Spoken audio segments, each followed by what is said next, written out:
कि जब लोग परीक्षाओं में पढ़ते हैं तो हमेशा परीक्षा में वचन में लिखा है कि हे भाइयों,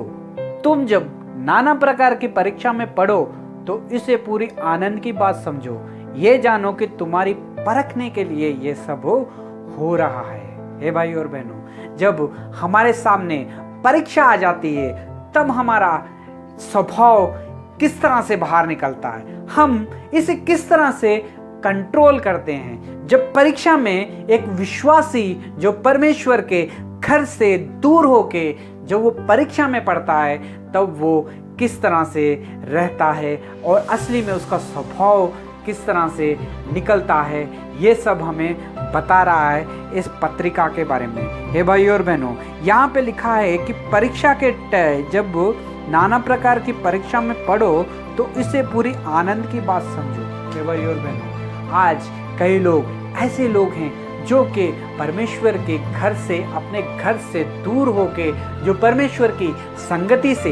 दूर होके, जो तितर बितर होके रहने लग गए हैं, उनकी परीक्षा जब होती है तो वो किस तरह का उनका स्वभाव होता है। हे भाइयों और बहनों, कभी कभी निराश हो जाते हैं, कभी कभी बात करना बंद कर देते हैं, कभी कभी प्रार्थना करना बंद कर देते हैं, कभी कभी दुख में आके हम किसी और के ऊपर, जो हमारे ऊपर जो कि पूरी टेंशन से भरे होते हैं, हम अपनी गुस्सा किसी और के ऊपर भी निकालने की कोशिश करते हैं और ये लोगों को दिखाते रहते हैं कि हम अब परीक्षा में पड़े हुए हैं और अपने ऑफिस में रह के अपने घर वालों के ऊपर, अपने बीवी और बच्चों के ऊपर और अपने जितने भी घर के आस पड़ोस के लोग हैं उन सब के ऊपर हम अपना वो दिखाते रहते हैं कि हम परीक्षा में पढ़ के खुद अपने आप को टेंशन में ले रहे हैं और दूसरों को भी उसमें डाल देते हैं। लेकिन भाई और बहनों, वचन कहता है कि इससे अपने पूरे आनंद की बात समझो, क्योंकि ये परमेश्वर ने इसीलिए तुम्हारे जीवन में दिया है ताकि तुम्हारे विश्वास की परख हो सको कि तुम जब हो समय आएगा तो तुम्हारी परीक्षा में तुम लोग कैसे हो और कैसे जी रहे हो। पर धीरज अपना पूरा काम करने दो कि पूरे सिद्ध हो जाओ कि तुम किसी बात की घटी ना हो। हे भाई और बहनों, आज जब परीक्षा में लोग पढ़ते हैं तो अपने आप को कैसा देखते हैं। हे भाई और बहनों, अगर हम परमेश्वर के दासों के बारे में देखेंगे तो सारे के सारे परमेश्वर के जितने भी शिष्य थे, सारे के सारे हत्या उनकी की गई, क्योंकि उन्होंने परमेश्वर में दुख उठाते हुए भी उसे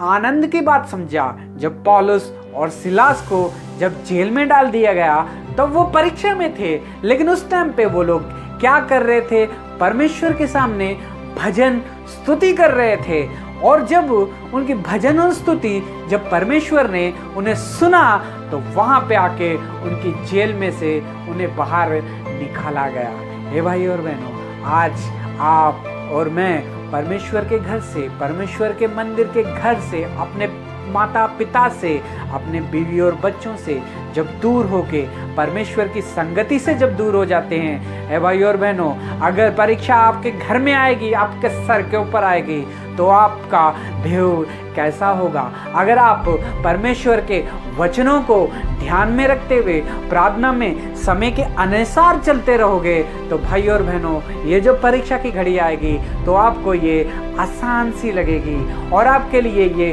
बहुत ही आसान होगा और आप इसमें खुशी मनाओगे। अगर आप परमेश्वर के वचन को सुन के, मान के, उसे ग्रहण नहीं करके, अगर उसके बारे में वचन में नहीं रहते हो, प्रार्थना में नहीं रहते हो, तो जब परीक्षा की घड़ी आएगी आप खुद तो दुख और तकलीफों में गुजरोगे और अपने साथ में आपके साथ जो रहते हैं उन सबको भी आप टेंशनों में ऐसे ही उनके साथ भी आप बिहेव करोगे। हे भाई और बहनों, अगर ऐसी हालत अगर आपकी है, परीक्षा की घड़ी में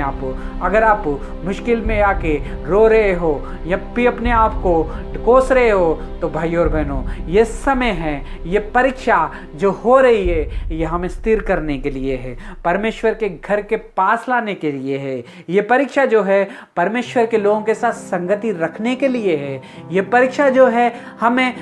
परमेश्वर से मिलाने के लिए है, ना है कि आपको परेशान